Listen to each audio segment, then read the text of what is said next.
थी बियाहवा चाली जाई सोना दे पियावा के घरवा पियावा के घरवा शादिया जैसे टहोलऊ कारी थी बियाहवा चाली जाई सोना दे पियावा के घरवा केकरा से बात करबै केकरा कहबै दिलवा के बतिया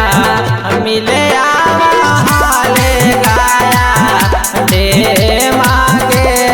सोना मिले आवा हाले गाया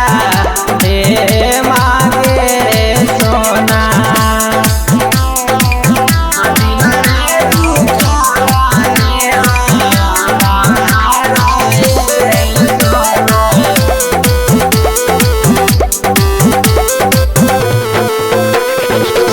पिंटू कमले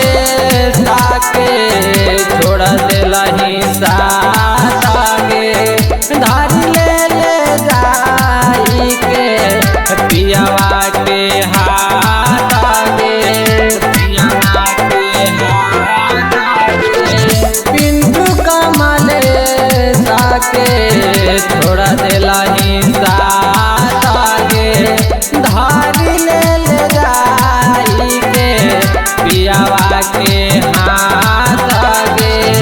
पियावा के साथ ले माई मारावा के फेरावा गे फट जाई सब दिलावा